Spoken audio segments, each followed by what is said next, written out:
وڵازان و خۆشەویستانمان هەمیشە و بەردەوام یەکێک لەو دەستگا کاریگەرانی کە لە بەشێکی زۆر لە شار و شارشەکان ڕۆڵی گەورەی هەبووە و توانویەتی جێدەستی دیار بێت و خزمەتێکی گەورەی پەروەردەیەکی جوان و لە سەبنەمەکانیانی پرۆژی ئیسلام کردووەویش دەستگای نووری حیکمەیە کە چەندین پرۆژە و چەندین دەرس و بەرنامەی تایبەتیان هەیە هەر لە منداڵانەوە تاوەکو گەنجان و گەورەتریش خزمەت بکەم. جارە باز لە پرۆژەیەکی گرنگیان دەکەینەویش پرۆژەی ڕۆشنایی 63 فەرموودە.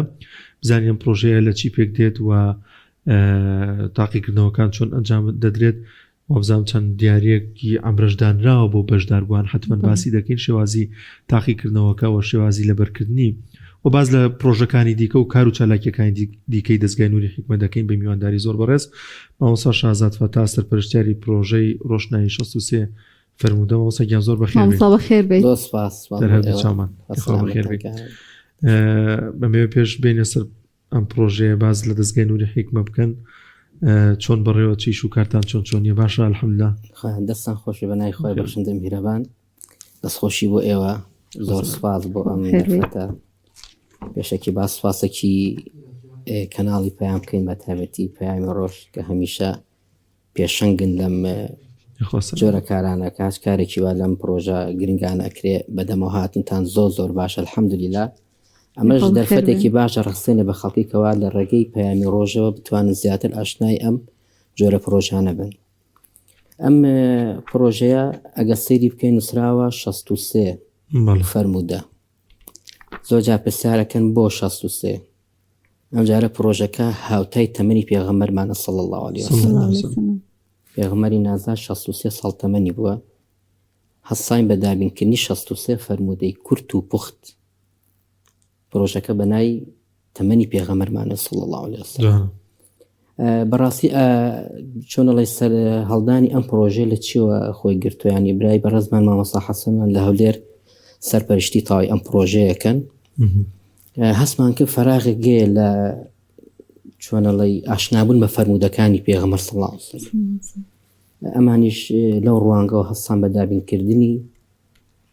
کۆمەڵی خەڵاتی بەنرخ بۆ ئەم پرۆژە گرنگە بۆ کە ئینشەڵا بە خەڵکی لە ڕێی ئەم پرۆژێ ئاشنا بە فەرموودەکانیش بێت بە دەر لە قورئانی پیرۆز. چونکە پێشتریش بەڕاستی چەند پرۆژەی تر ئەنجام درراوە زیاتر هەر لەسەر قورئانی پیرۆز بووە. ئەم جارە گۆڕیمان بە فەرموودەی پێغەمبەر صلی الله علیه وسلم. مامۆستا تایبەتمەندی ئەم کتێبی کە لە بەردەست منایە جگە لەوەی کە 63 فەرموودەیە فەرموودەکان دووشەین جا هەڵبژاردننی ئەم کتێبە و دیاریکردنی تا چەندێک گرنگ بوو بۆ ئەم پرۆژێکی هەڵتام شاردووە. وەڵا دیاریکردنی وشەکان بڵین فەرموودەکان هەروە ئاسان نەبوو. بەڕاستی لەگەڵ ئەم ڕۆژگارەیە دامانناوە. ئەم ڕۆژگارە چی پێویستە؟ خەڵکانێکی ژەن بەڕاستی جاریوا کە فەرموودەیە کە بینین دوور و درێژە یان شتێکە تۆزێک توانای لەبەرکردن یانی یاخود ناخوێنە. بۆیە ئەم جۆرەمان هەڵبژار دووشەیی بێ بۆی کە کاریگەری تەواوی لەسەر خەڵکی هەبێ. هەم ماناکەشی کورتە بەڵام بڵێن شیکردنەوەکەی کورتە بەڵام پڕمانایە. یعنی کە لە حەدیثێکا فەرمێ ئەدین و ئەننەسیحە واتە دین ئامۆژگاریە خو هەر ئەوە نییە. ئەو کاتە خەڵکە بە دوایە چێ ئەزانێ ئامۆژگاری چۆن و چۆن نییە. لەم ڕۆژگارەدا بەڕاستی ئەگە سیر بکەین خەڵکان لە فەراغێکی زۆر دینداریە ئەژین. ئەنی چۆن بتوانین ئەم فەراغە پڕکەینەوە بە شێوازێکی چۆن سادە و جوان. هاتین ئەم پرۆژەمان ڕاگەیاندووە ئەم دووشەیە. یعنی بەڕاستی وشەکان زۆر پڕمانان هەر ئەوە نییە. 63 وشەیتایە تەواو لەگەڵ ژیانی ڕۆژانی خەڵکا گونجە ئینشاءالله. ئەگەر بە هەر یەک جار بخوێنێتەوە ئەزانەی لە مانای وشەکان چۆنە. چکەم بە کوردیش تایەتی الحەمدولله. مامۆستا شێوازی ینی لەبەرکردنی چۆنیە لە چ تەمەنێکە و لە چ ئاستێکدا ینی کەسێک دەتوانێت لەبەری کادیان بخوێنێت و چۆنیە؟ تەمەن هیچ ڕێگر نییە. هەموو تەمەنی ئەتوانێت بەشداری ئەم پرۆژەیە بکات. ینی لە ساکەن تیامانە بڵین ئەوەندەی من بزانم کە پەیوەندیەکان زیاتر لە شاری سلێمانی وەکو سەرپەرشتاری پرۆژەکە لە شاری سلێمانی پەیوەندەکان بۆ من دێت. تەمەنی 78 ساڵ پەیوەندی پێوە کردوم کە خەریکی لەبەرکردنی ئەم پرۆژەی خوێنەواریشی نییە. لەوە بڵێن چۆن کە خوێنەواری نەبێت ئەم پرۆژەیە لەبەر کات. هاتوویەکێک لە کوڕەکانی ڕاست پاردووە تەسجیلی تەواوی فەرمودەکانی بۆ کردووە هەموو ڕۆژێ دانیشێ ئەم خوشکە بەڕێزە ئەم ئافرەتە بەڕێزە تەمەنی 78 ساڵە ڕۆژانە گوێی لێگرێ بەس بۆی کە چی بێ فەرمودەکان لە بەرگاوتی مەبەستیشم ئەوە نییە کە خەڵاتێکم بۆ دەرچیانە بەس مەبەستم ئەوەیە یعنی شتێکم پێ بێ لە قیامەتە هاوتای تەمەنی پێغەمبەر صلی الله علیه وسلم ینی بۆ هەموو تەمەنەکە تەمەن ڕێگر نیە لەوەی کە کێ بەشداریەکە یاننا مامۆستاکەی ڕاگەنراوە کەسێک کە ئێستا بینەر و بیسەرمانە پێی خۆش بێ بەشدار بێ لە پرۆژەکە دەفەتماوە کاتماوە 24 مانگی ئینشەڵڵا تاقیکردنەوەکە ئەنجامە درێت ینی دڵنیا ئەو خەڵکەکەینەوە تەنها 2 جار تا 3 جار ئەم کتێبە بخوێنەوە زۆر ئاسان و خۆشە بڕواکەن هەر ئێستا کە ئێبینیم ینی من ئەو نە بە جوانی نووسراوە بە کوردیەکەی و ئاسانیشە ینی فەرمودەکان زۆر کورد زۆر فەرمودەکان زۆر ئاسانەی خەڵک هەبووە خوێندێتەوە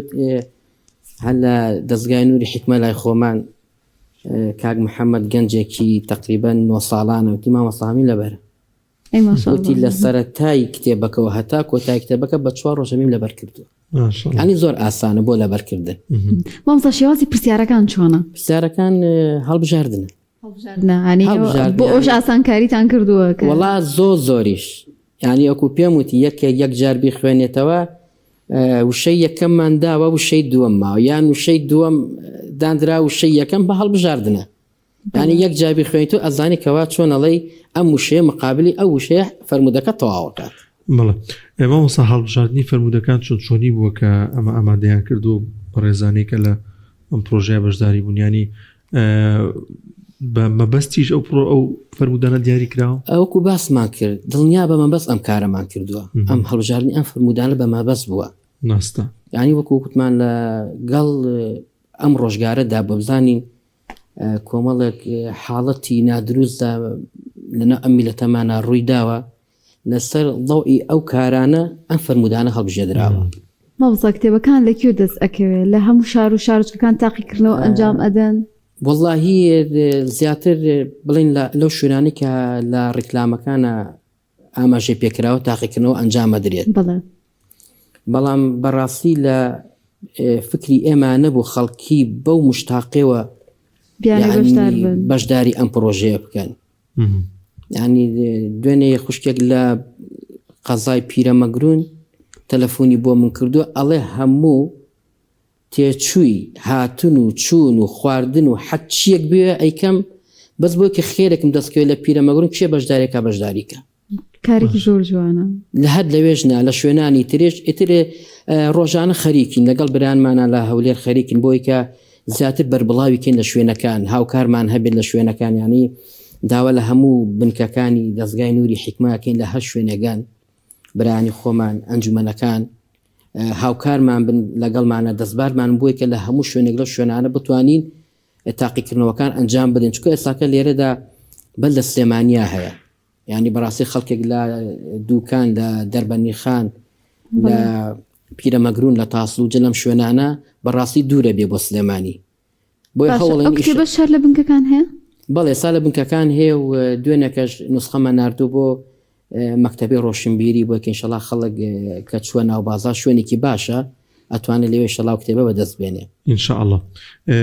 مامۆستا بۆ گرنگە هەر منداڵ و جوان هەر لە تەمەنێکدا بێ ئاشنا بێ بە فەرمودەکانی پێغەمبەر عەزیز صلی الله علیه وسلم چ کاریگەریەک دروستەکاتە سەر ژیانمان ینی ئەم پرۆژانە بێیان هەر شتێکی دیکە کە ئێمە لەبەری کەینیان بیزانین فەرمودانە مامۆستا دانیێڵەگە سیر بکەین ڕۆژگاری ئەمڕۆ سۆشیال میدیا وای لە خەڵک کردووە ژەهرێکی ڕشتووە هەل لە تەمەنی مناڵیەوە کۆمەڵێک فلیم کارتۆنی وا دێن نەکایە مناڵەکان سەیریکەن وان لەو مناڵانە کردو مدبینی ئەم شتانە بن وردە ئەم شتە لە مێشکیانە بەربڵاو بووە بڕواکە لە ڕۆژانەیانیان لە کاری ڕۆژانیانە بە کاریان دێنێ ئەگەر کەسێکی گەورە ئەمە بکە ینی تاوانەکەی زۆر گەورەیە بەس ئەمە ڕۆژانە لەگەڵیاتی بۆیە ئێمەش یعنی لە تەمەنێکی مناڵ و ئەم شتانیان پێڵین وەکە هیچ نەبێت تۆزێک ئەم شتە لە مشکیانە بمێنێتەوە کە وردە گەورە بن لەگەڵ ئەم شتا گەورە هەست بەوە بکەن کەوا ئەم شتە چنێک گوناحە ئەم شتە چنێک باشە ناگە تۆ سەیرێکی ڕۆژانە بەڕاستیانی دوێنێ شەو بەداخەوە لە شوێنێک گەڕاینەوە لەسەر ئەم لاولای جادەکان کۆمەڵێک ئایلەمانە بینی کۆمەڵە خەڵکمانە بین لە مناڵ بچووکەوە باوکەکان و گەورەکانیان دانیشتون خۆیان کردو خۆیان مەس کردو مناڵەکانە لەو لاوە دانیشتون سێریان دەکەن ڕاستە لەوە چێ نێڵن تێکەڵی ئاون بەڵام دڵنیا بلەوە ئەمیش هەمان ڕێشکەی ئەوە گرێ جا بۆ ئێمە ئەگەر هەڵی سەوە لە تەمەنێکی مناڵەوە نەتوانین ئەم مناڵانە بە شێوەیەکی وا پەروەردەکەین دڵنیا بە ساڵانێکی تریت ئەوەشمانە دەسەچێت بەڵێ بۆمسا خوێندنی ئەم فەرمودانە ئێوە لە دەستگای نووری حکمت تاچنە گرنگی پێدن جگەل لەوەی کە ئەم پرۆژەتان هەیە هەوڵتان داوە لە بە ڕۆشنایی فەرمودەکانیشدا چەندین وانە پێشکەش بە فێرخوازان و کەسانە بکەن کە لای ئێوە سودمەندن بەڵێ ئەلحەمدولایە ساکەمە بەدەر لەوەی کە دەستگای نووری حکمت زیاتر بەوە ناسراوە خەریکی لەبەرکردن و فێرکردنی قورئان بەڵام لەوە ئەچێ ئێستا خەڵک پێی ئاشنا نەبێت دەستگای نووری حکمت ئێستا لە چی بوارێکە کارەکە خولێکمانەیە پلین خولی زانستە شەرعەکان کە هەر ژوانی گەورە لە خۆی دەگرێت هەر بۆ خۆی زانکۆیەکی تەواوە لە فەرموودە لە عەقیدە لە فقه لە سیرەی پێغەمبەر صلی الله عليه وسلم بگرە هەتا کۆتای ئەمانی تا خوێندرێت بۆ گەنجان بۆ مناڵان گەنجەکانمان خولێکیان کردوێتەوە بەنای خولی مصعبی کوڕی عومەیر کە بەس تایبەتە بە فەرمودەی پێغەمبەر صلی الله عليه وسلم چەندین ساڵە بەردەوامە کۆمەڵک گەنج و مناڵی باشی پێگەیاند و الحەمدولله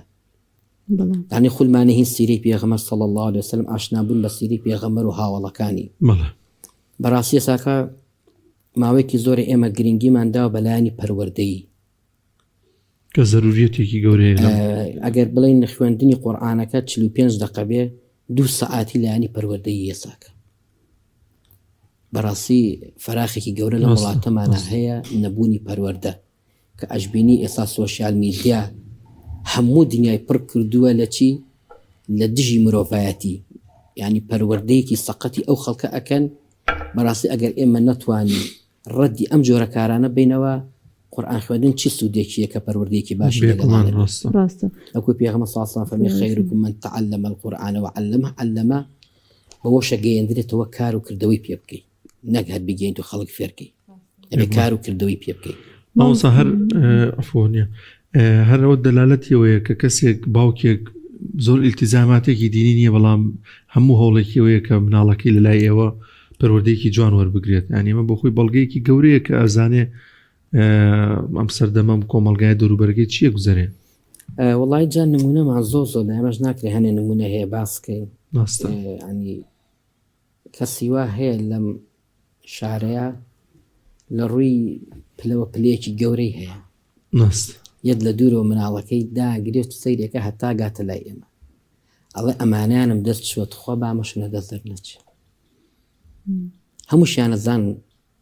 سەرچاوی کارەکە پەروەردەیەکی ڕاستەقینەیە کە بەڕاستی لە ناو ئەم دەستگا خێرخوازانە هەیە ئەم دەستگا پەروەردانە هەیە بە تایبەتی دەستگای نووری حکمە کە ئێستا لە ڕووی ئەم پەروەردەیەوە بەڕاستی پێشەنگە الحەمدولله خەڵکانێکی زۆرمانەیە ئێمە ناکرێت ناو بێنین و ناکرێت باسی زۆر لەو شتانە بکەین ڕۆژانە ئەگەر جەنابتان ئاگادارن کە کاتێک قوتابیەکان دەرزانێ لە ناو سنتەرە یان بۆ خوێندن بزان چ کەسێک گێت بە سیارەکانی مناڵەکانی داگری یعنی خۆی جلو بەرگەکەی بە شێوەیەکی ئەم خوشکە لە ڕووی نایە داوەزێت جانە قسەشیان لەگەڵا کراوە ئیتر چۆن ئەڵێ وەکو وتم ئەڵێ خۆمانە دەست دەرچینبانەوە کانمان وەکو خۆمان نەبێت زۆر جار مناڵەکە ئەچێتەوە بە دایک و باوکەکەی ئەڵێ پسر نەوشتە هەڵێ هەشتە باشە ئەو نشتی جوان فێر بووە ئەو کاریگەریە کاتە سەر دایک و باوکەکەی نمونەیەکی جوانمان هەیە لەم ڕۆژانە بە خۆمیان وتی مناڵەکەمان لە ماڵۆ دانیشتوانانمان خواردووە تێک باوکی بەدەستی چەوتی باوکە نابێ بە بەدەستی ڕازنام بخۆ ئەبێ بسمیلا بکەیت و بەدەستی ڕاد یعنی ئەگەر ئەمە هیچ نەبێ ینی ماوەیەکیش لە ئێمە بێ ئەمە فێر بووە کە ئەزانی ئەمە لە ڕێی چی و ئەم ئیشە ئەکرد لە ڕێی دینەوەیە یعنی پەروەردەیەکی ئاڵە بسمیلاکە لە بەردەم خۆت بیخۆ بە دەستی ڕاستش بیخۆ. ئەمە نمونەیەکی بەسیتە. بەڵێ مامۆستا لە دنیای جەنجاڵی ئەمڕۆدا زۆر بەمان سەرقاڵین بە بابەتی لاوەکیە و زۆر کەم بپرژێنە سەرەوەی کە فرمودەکانی پێغەمبەرمان خۆی لەسەر بێ بخوێنینەوە لە بەری بکەین ئاشنای بین. جا ئەم جۆرە پرۆژانە تا چنێک دەواازەیەکە بۆ کرانەوە بە ڕووی ئەم زانستانەیە و فێربوون و تێگەیشتنە لەو فرمودە پیرۆزانەی کە بۆ هەرێکێکمان گرنگە. ڕەنگە ئەگەر کاتەکانی تر سەرقاڵ بووین و کشتنەوە بێ پابندمان بکە ئەوە ئەم جۆرە پرۆژانە زۆر هاوکارمانە بیان ئەم دەستگایانی کە ئەم وانانەی تێدا ئەوترێتەوە. وڵایی خۆی ئەگە سیر بکەین خەڵک لە خوێندن و لەم شتانە دوورکەوتۆتەوە بداخەوەڵە خوێندن نەماوە نووسین نەماوە هەمووی بۆتە ئەم ئایش پیا بووە بەدەنەکە شتێکیەتی بەڕاستی کاریگەرێکی خراپ بۆ دوا ڕۆژ دروستەکە. یعنی بەڕاستی ئەگەر ئەم پرۆژانە هەبێت بەردەوام بە ئینشاءڵڵا بەردەوامی شەبێت گەورەترین کاریگەری لەسەر خەڵک ئەم جۆرە پرۆژانەی لەوە چێ پرساکە بڵێم بۆ خەڵکی کە ئاوات ئەبینیت خەڵاتێکی بەو شێوە دابینەکەی تموحێکی تەبەر هەنی وامانلیا تۆ یانی ساکە هەمومان تووشی ئەم تەماحە بووین ئەم تەماعوای لێ کردین چامان بۆ هەموو شتێگەڕوە کە ئەم پرۆژە ڕاگەێنیت کە ئەزانی ئەمەی هەیە و بەم شێوە ئەم خەڵاتە جوانانەی هەیە خەڵکی زیاتر ئاشنایە بێ. ئێمەش لەم ڕۆ بەڕاستی هەدەفەکەمان ئەوەیە ئەوە نی بڵین چەند ئەمرە هەیە چەندێک نییە چەندێکدا خەڵاتی تردا بەشەکرێ بەڵ خەڵاتەکان زۆر ئەلحەمدولیلا کۆمەڵە کەسی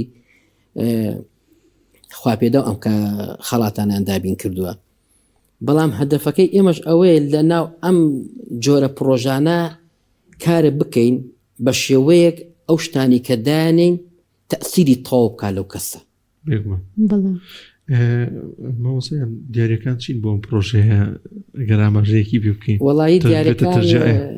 30 ئەمرێتیە الحەمدولیلا الحەمدولیلا بەشکم زیاتریش ببێت. وەڵای ئەفوداوەکارین لە خواپێداوان ئەگەر هاوکارمان بن دەستبارمان بن ئینشاءڵڵا بۆی کە تووشی ئەم خێرە گەورە بن بێنە پێشەوە خەڵاتی ترمان بۆ دابینکەن ئەوە ئیشەڵا ئێمەش خەڵاتەکان زیاکەین کە بەڕاستی کەسێک بۆهۆی ئەوان و هیدایەت بدرێ بەستیانە بۆ قیامەتیان خەڵاتەکان ڕاستە 30 ئەمرە کەمە لە چاو ئەو بەشدار بووە هەر لێرۆ داوایان لێکەین لە خوا پێداوان لەو کەسێک کە ئەتوان ئینشاءڵڵا هاوکارمامێ بۆی کە بە هەر شێوەیە خەڵاتی بێ پێمامدا بۆی کە ئێمەش ئەمش دەخۆشە بگەینی بە خەڵکی زیاتر تامەزۆری کارەکە بێ ئینشاءڵڵا. مامۆستاگەر بەراورد بکەین لە پێشتردا ئێوە چەندین پرۆژەتان هەبووە تا چنێک بەدەمەوە هاتنی خەڵک هەبووە پێتان وایە ئەم جارش بە هەمان شێواز بێت؟ وەڵڵا ئەلحەمدولیلا خەڵکەکە زۆر ماشەڵڵا تامەزرۆیە یعنی ڕۆژانە یعنی من دوێنێ شەو سعات 2:50 شەو تەلەفۆنم بۆ کراوە کەپشانی برایانم داوتیان چۆن جواب بداتون بەخۆ مادەمەوە تامەزرۆی با جوابی بەمەوە هاتۆ پرسیاری لێکردنە سەر پرۆژەکە 2:50 شەو خەڵک ینی بەڕاستی لە کاتی ئیسراحەتایە یعنی ئەگە تامەزرۆ نەبێ ئەم کەسە بەم شێوە درەنگانە تەلەفۆن ناکا بۆی کە بزانێ ئەم پرۆژە چۆن و چۆن نیە. ڕاستە لەوە چێ زۆر بەشی زۆربەی زۆری ینی حەزەکەی ئەوەیە ئەم ئەمرەی بەنسی بێ ئینشاءڵڵا. ڕاست ئینشاءڵڵا خۆی گەورە ئاسانی بکات و بۆ هیواییکەوە ئاماژەت پێکرد خوا پێداوان بێنە پێشەوە ئینشاءڵڵا ئەمرەکان زیاد ببین ئینشاءڵڵا دوایین بەرنامەیە هەرە بێت ئینشاءڵڵا لەشتا ساخ بێخوا. ئێوە مامۆستایان لە دەستگای نووری حیکمە ئیش و کارتان چۆنی ئەڕوا چۆن کاتتان تەرخان کردو بۆ ئەمە لەوانەیە التیزاماتی دیکە ئیش و کاری دیکەتان هەبێ ئەمە تا چەند بە دڵ و دەرونێکی ئارامە بۆ پڕ عیبادەتەوە سێری ئەمەکەن گوێتان بۆ نییە کە چەندین کاتژمێر کاتان لێ ئەڕوا؟ وڵای جاگەر ئێمە نەتوانین بەو نەفەسە کار بکەین تێنەگەشت بێتین لەم دینە ڕێکخراوێکی وەکو نووری حیکمە باسی سلێمانیەکەین کە لە هەفتەیەکە زیاتر لە 5,000 فێرخواز ڕووی تێەکە ماشەڵڵا. ئێمە چەند بەشێکین بەشە هەندێک ئەگە دایش مامۆستایان بیر نەچێ بگورە پێشتە بڕم بەهۆی بچووکی بیناکەتان ئەگەر گەورەتر بێ لەوانەیە زۆر جا ئەوە خەریکە وەکو نوکتەیەکی لێ دێت ئێمە لە بیناکەی ئەو بەروین تقریبان 8 ژوورمان هەبوو کاتی دەستمان کرد بەم بینا سوپاس خوا ینی سوژدەی شکرمان برد ئەلحەمدولیلا نەجاتمان بوو تەواو ئیترە چینە بینایەک و بە ئارەزوی خۆمان. مامۆستا دانیار لە قاتی سەرەوە ینی چێشخانێکمان داناوە بۆ ئەو مامۆسانێک کە ئەمێنەوە یعنی ئەوەی کە چێشتەکەش دروستەکات تەنها توانێت ئەوەی لە شوێنی خۆیان بجوڵێت ئەوێش پڕە لە خەڵک هەبم کاتە ئێستاکە بچیتە ئەوێ ناتوانانی شوێنە ببینیتەوە تیا دابنیشی هەمووی خەریکی دراساتکردنە لەبێ نەخۆ لەشتان ساوە لە باس مامۆسایەکەمان بین نەچێتەوە ئێمە وەکوتم ئێمە دەستەی کارژێڕیمانەیە لە بەڕێوەبەر و چەند ئەندامێکی دەستەی کارژێڕی سپاس بەخوا هەمووی خۆبەخشە لەوێ فی سەبیلی لانی هەمومان ئیتیزاماتی ترمانێ من وەکو نمونە خۆم فەرمانبەرم هەتا سەعات یەک دوای ئەوە ڕاستەوخۆ ئەچم بۆ دەستگا لەوێ هەتا ئێوارە ئەمێنەوە الحەمدولله و هەروەهانجا کۆمەڵێک بڵین مامۆسای هەمووی هەر بڵین خۆبەخشن ئەوانیش بەپی ئەو کاتێک کە بۆیان دیاری کراوە لە ڕۆژی کوڕان و لە ڕۆژی خوشکانە سەردانی ئەوەیەکەن یان بۆیە کۆمەڵی مامۆساشمانێ بەڕاستی کۆمەڵی خێرخواست تەفەڕوخیان پێکردوون لەوێ کار و شتیان نییە لە دەرەوە ینی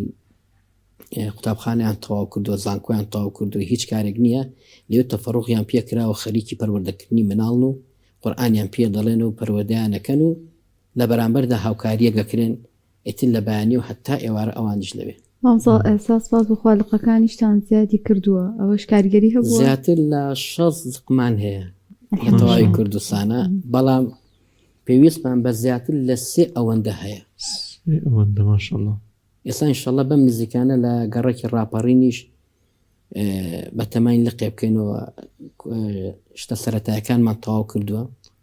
بەم نزیکانە ئینشەڵڵا لەوێش دەستگای نووری حیکمە ئەکرێتەوە پشت بەخوای پەروەردگار بەم نزیکانە پێکمان پێینەوە سەر خوا پێداوان و ئەوانەی کە دەستباری ئێوەن تا چەند یعنی بۆ ئێوە گرنگە تا چەند پرۆژەکەتان گەورەترە بێەوە باسم لەوەش بۆ بکە کە چ خێر و پاداشتێکی هەیە هەر منداڵێک هەر کەسێک لەوێ 5,000تان هەیە لە شار و شارەکانی دیکە بۆ خێر و پاداشی بۆ ئەم کەسە نووسێ شتێکی کەم وڵای جا گەر ئێساکەم باسی هەنە شتکەن الحەمدولله ئەم دینە ئەو نە بەربڵاو بووە هەموو کەسێ لە ئەجر و پاداشەکەی ئەزانێ والله يضاعف لمن يشاء والله واسع عليم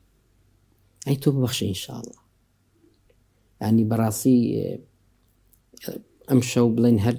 بڵێن دوێنێ عەسرەکەی تەلەفۆنێکم بۆ کراوتی ئەمێ خۆم ناتوانم بەشداری پرۆژەکەکەم دیارە خۆی پەروەردگار مناڵیشی پێ نەبەخشیوم خێزانیشم نەخۆشە ئەمەیە ئەم 50,000 بۆ بکەیتە ناو پرۆژەکە ڕاستە کەمە بەڵام دڵنیا بە ئەوە ئەگەر زیاتری هەبووە زیاترێ بەخشی بۆ ئێمە لە دوای پشتیوانی خۆی پەروەردگار چاوەڕێ هیمەتی ئەم خوا پێداوانەی یعنی ئەگەر ئەوان نێنە پێش و ئێمەش بەڕاستی پرۆژانەمان پێ ناکرێت وەکو خۆتان دوورن لە قورئان خوێندن لەم خێر و خێراتە کە ئەکرێت لە تعلیم لە تەدریس ئەتوانن قەرەبی خۆیان بکەنەوە بە هاوکاریکردنمان بۆکە ئەم پرۆژانە ڕاگەین دڵنیا بن ئەوانیش زیاتر ئەجریانەگا چونکە لە دوای خۆی پەروەردگار ئەگە هیمەتی ئەوان نەبێ مەش ناتوان ئەم کارانە بەرەوە پێشبەری ماشاءالله نمونەی جوانیشمان هەبوو لەو کەسانی کە واللهی جا نمونەمان زۆرە الحەمدوللیلە ئێمەش هاوکارێکی باشیەوە بوو سوپاس بەخوا گەر وەڵی تر بەڕاستی یەکێک لەو نمونە گەورانەی کە تەبعمان کردووە هەم نووسراوەکەی هەم بڕەپارەکەی بەڵێ کاتێکە بیناکەمان دەست پێ کرد خوشکێک دێ وەلای جەنابی دکتۆر زانا بەڕێوە بێت سوێنە خوا ئەلێ لە ماڵەکەمە لە دەغیلەی مناڵەکەمە 4,750 دیناری تیا بەوە 4,750 هێناوە بۆ حیکمە بیکاتە بیناکەوە کەواتەوە تەواوی ماڵەکەی بەخشیوە هەیە 100,000 هەیە و 5,000 بەخشێ جیاوازە چونکە ئەم هەموو ماڵەکەی ئەوە بووە ینی ئەوانە مانزوو ئەلحەمدولله خەڵک بەو ڕوحیەتەوە دێتە پێشەوە بەڵام خەڵکانی تیشمان زۆرە جوندی مەجهولمان هەیە حەز ناکەنە ناوی بهێندرێ نەباسکرێ لە پێناوخوا گەورە مامۆستا زۆر ئەبیسترێ لێرە و لەوێ ینی بەشێکی موسڵمانان بە جۆرە جۆرەکان لەم خێروشتانەیە لاوانێ ساردبوونەوەیکیان پێوە هەبێت لە متمانەیە ینی ئێوە چۆن گرنگی و متمانە ئەدەنەوەی کە هاوکاری ئێوە بکرێ هاوکاریم دەستگایە بکرێ وڵی ئەگە سەیری بکەی بڵێن کۆمەڵە ڕخراوێکی زۆر دروست بووە هەیانە بە مەبەست دروست بووە بۆی کە بە ئامانجێکی خۆی بگا ئامانجێکی دنیایی یعنی ئەمانە وایان لە کۆمەڵە خێرخواست کردووە کە ئەبینێت کەسەکە یەکەم جار کەسێکی دیندار و خواناز بۆ چوونەتە پێشەوەی کە دوای ئەیبینن سیماکەی و شێوازەکەی جیاوازەوە گۆڕاوە بڵین پێشتر چۆن بوو ئێستا چۆن بووە گومانەکە یعنی بەڕاستی دەستیان قوفڵ کردووە ناچار ئێمەش کە ئەچینە لایەن و کە قسەیان لەگەڵاکەین بەڕاستی مەشروعەکەیان بۆ ڕوونەکەینەوە کە دەستگای نووری حکمە جیاوازە هەندێک دەستگای تر کە کار و پرۆژەکانی چۆن ئێمە ئەو شتانی کە بە خێرخوازان کە پێمانە لێ بۆمانەکە وەصلی تایبەتیمانەیە وەصلەکەی پیشان ئەین و کارەکەشی پیشانەین ئەوەی کە تۆ بەخشیتە بۆ ئێمە بۆ ئەم کارە بۆ ئەمەش کارەکەیە ئەمە پارەکەی تۆی ئەوەندێ ئەمەش ئەنجامەکەیەتی ئەلحەمدولillah لەوە خەڵکانێکی زۆرمانەیە ئێستا ژیانی سپاس بخوا بەڵام بەداخەوەکو وتم کۆمەڵە ڕێکخراوێ دروست بووە متمانەی تەواوی هەموو دەستگەکانی تریشی لە دەستداوە چاتان خۆش بێ ئینشاءڵڵا هەرجێگی متمانە و ئەوە بێت کە مسلمانان متمانتان پێ بکات و هاوکاری ئەو بووی کە هەموو لایەک سوودمەند ئینشاءڵڵا مامۆستایان زۆر سوپاس دەکەین بەڕێز مامۆستا شازاد فەتاح مامۆستا لە دەستگای نووری حکمەوە سەرپەرشتیاریان پرۆژە گرنگە پرۆژەی ڕۆژنایی 63 فرموودەیە خوا بەخێر بێت گەورە پاداشتان بۆ جەنابتان بێ یخوا دەست خۆش دەست خۆش مامۆستایان بە هیوای ئەگەر بەشداریش دەکەن ئینشاءڵڵا هەر بخوێنەوە دوای بەرنامەیەکێک وام هەوو ئینشاءڵڵا سوودێکی باشێ دەست چاو خۆش بێ